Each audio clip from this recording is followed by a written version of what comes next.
Jacob almost walked out before they called his name.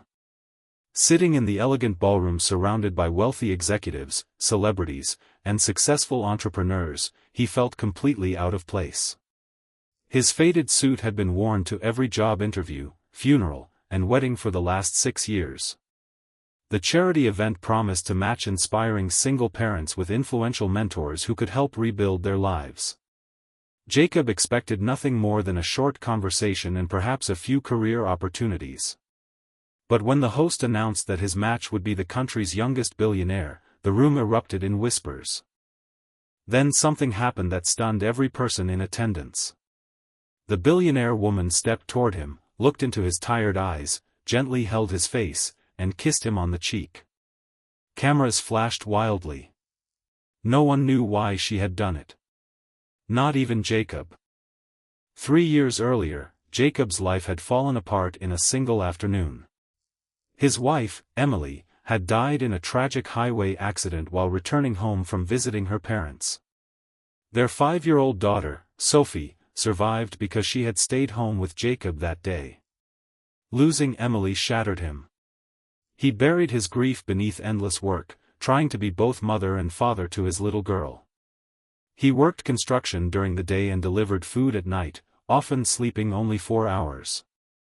Every morning he packed Sophie's lunch, braided her hair after watching countless tutorial videos, and walked her to school with a smile he no longer truly felt.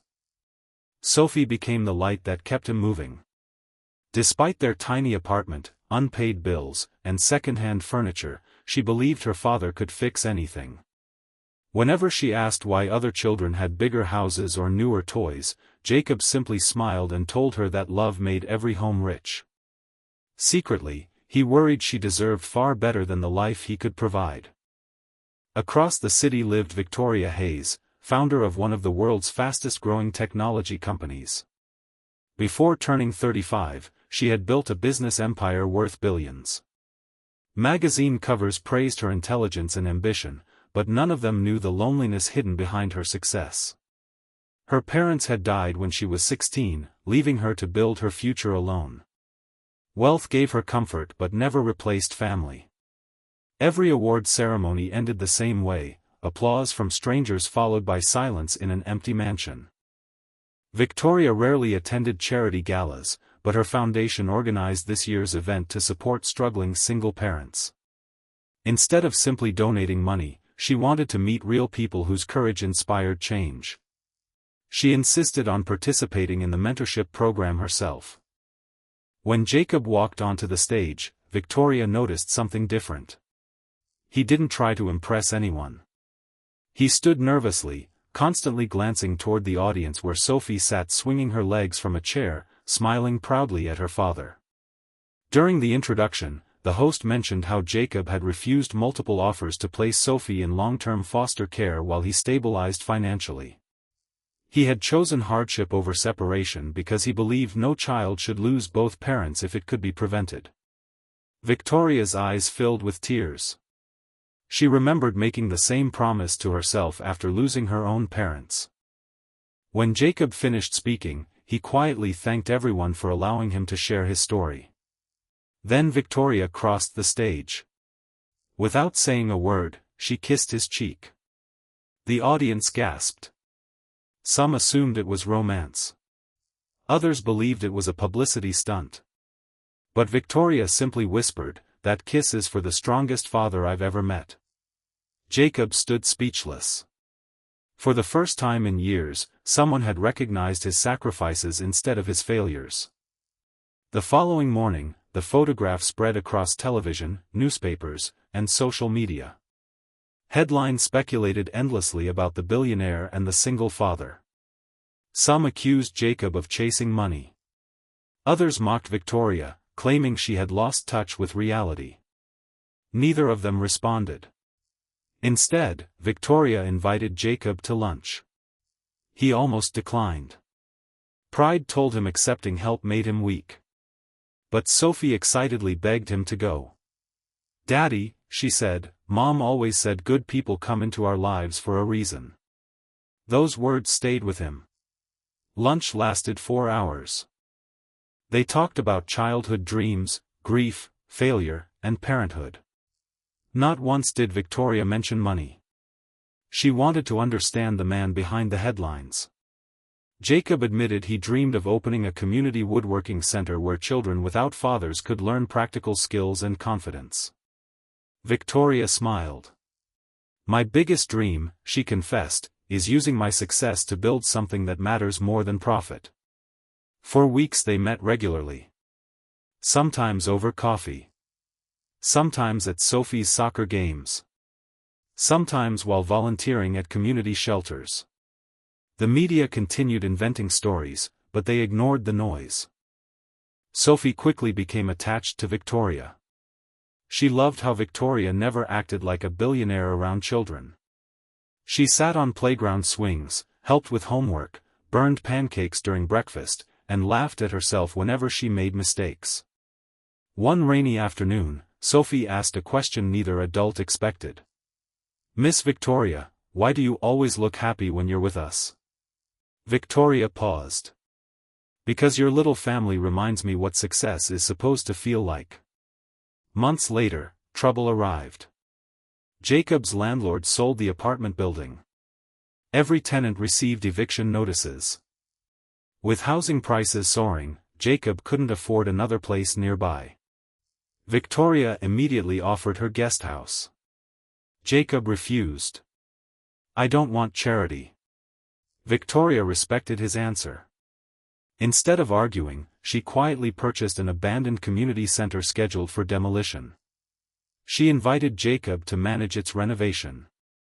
The project came with a fair salary, health insurance, and complete creative control. "You'll earn every penny," she said. "No favors." "No favors. Only opportunity." Jacob accepted.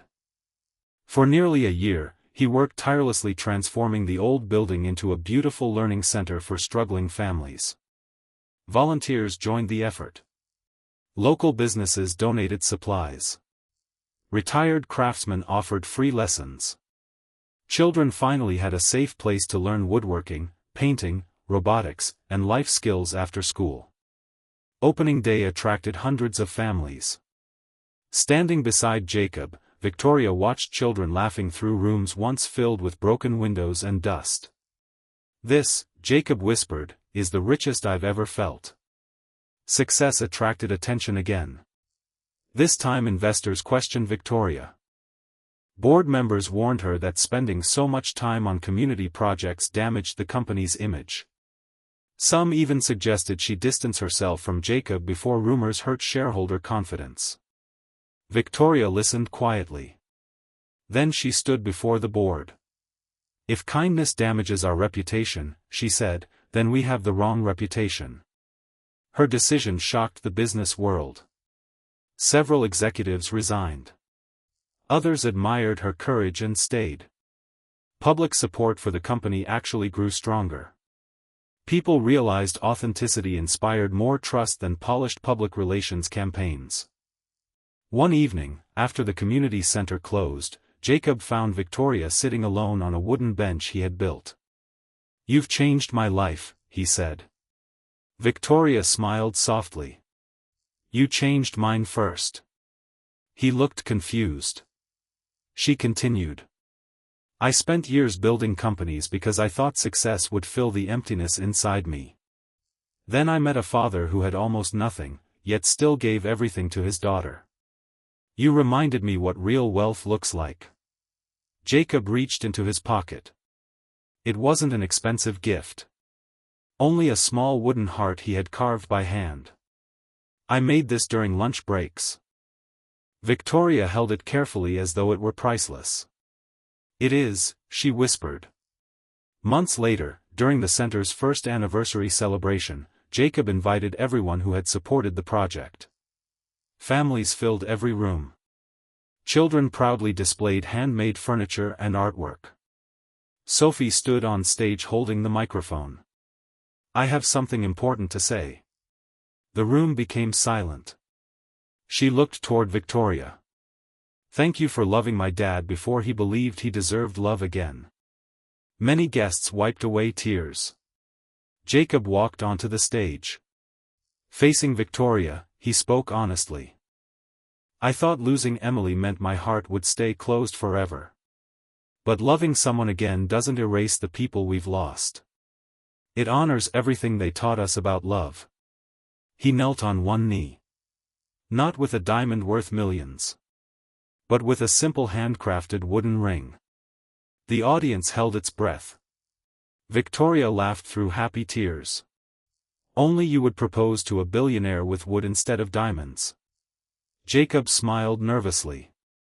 It's all I could afford. She shook her head. It's everything I ever wanted. Then she leaned forward and kissed him. This time, not because the world was watching. Not because cameras were flashing. Not because headlines would spread. She kissed him because two lonely hearts had finally found the family they had been searching for all along. Years later, the community center expanded into dozens of cities, helping thousands of single parents rebuild their lives with dignity, training, and hope. Every new building displayed a simple message above its entrance. Real wealth is measured by the lives you lift. Jacob never became a billionaire. Victoria never stopped being one. But together they discovered that the greatest fortune isn't found in bank accounts, luxury homes, or powerful companies. It is found in compassion, resilience, and the courage to believe in people when the world has already given up on them. Sometimes the smallest acts of kindness, a warm smile, an unexpected opportunity, or a simple kiss of respect, can begin a story that changes countless lives forever.